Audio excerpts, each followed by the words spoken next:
اعوذ باللہ من الشیطان الرجیم، بسم اللہ الرحمن الرحیم۔ گزشتہ دنوں میں ایڑی ہڈی کے درد کے کئی مریض کلینک پر تشریف لائے۔ ان میں ایک مریض لنگڑاتا ہوا کلینک میں داخل ہوا۔ میں سمجھا شاید کوئی چوٹ لگی ہوئی ہے۔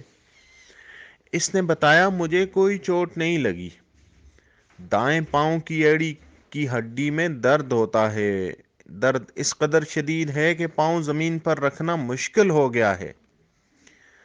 درد صرف ایڑی میں ہے، باقی پاؤں بالکل ٹھیک ہے۔ ایڑی کے اوپر اب ورم بھی ہو گیا ہے، جو کبھی کبھی زیادہ اور کبھی کم ہو جاتا ہے۔ چلتے وقت ورم زیادہ ہوتا ہے۔ انگریزی درد روکنے والی دواؤں سے کچھ گزارا ہو رہا ہے، ورنہ درد زیادہ شدید ہوتا جاتا ہے۔ ہمارے علاقے سے کئی مریض آپ کے کلینک پر آئے، جو اللہ کے فضل سے آپ ٹھیک ہیں۔ انہوں نے مجھے آپ کے پاس بھیجا ہے کہ ایک بار صدیق ریڈیانک ہومیو کلینک پہ چلے جاؤ، انشاءاللہ ٹھیک ہو جاؤ گے۔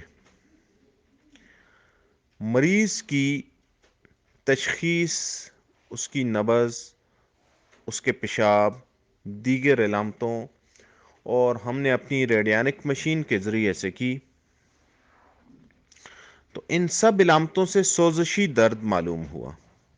یہ بات بھی ہمارے تجربہ میں آئی ہے کہ ایڑی میں چونکہ گوشت تو بہت کم ہوتا ہے، ہڈی ہی میں درد ہوا کرتا ہے، اور پھر بغیر چوٹ ایڑی میں درد کیلشیم کی کمی سے ہوا کرتا ہے۔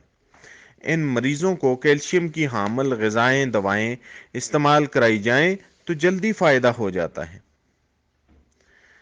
علاج بالمفرد اعضاء، اسی اصول اور غدی عضلاتی تحریک کو مد نظر رکھ کر مریض کو غدی اعصابی اکسیر، حب شفا اور اعصابی غدی تریاق کھانے کو دیا، ساتھ معجون سورنجان اور بیرونی استعمال کے لیے گل کیسو 50 گرام، اجوائن خراسانی 25 گرام، پانی 3 کلو میں جوش دے کر ٹھنڈا ہونے پر پاؤں پانی میں رکھ کر 1 گھنٹہ تک بیٹھنے کی ہدایت کی۔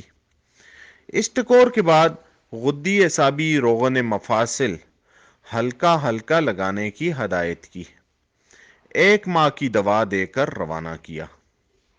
تمام غدی عضلاتی غدی غذائیں بند کر دی گئیں اور غدی اعصابی سے اعصابی غدی غذائیں استعمال کرنے کی ہدایت کی، جس میں سری پائے کا گوشت اور غدی اعصابی سے اعصابی غدی غذائیں زیادہ کھانے کی ہدایت کی۔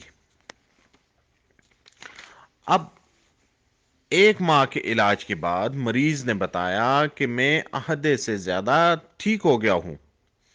ہم نے اس دوا کا زیادہ سے زیادہ کورس 1.5 ماہ کا مقرر کیا ہوا ہے۔ میں نے کہا مزید 15 دن دوا استعمال کرائیں، انشاءاللہ مکمل آرام آ جائے گا۔ اللہ کے فضل سے 1.5 ماہ کے مسلسل علاج سے مریض بالکل ٹھیک ہو گیا۔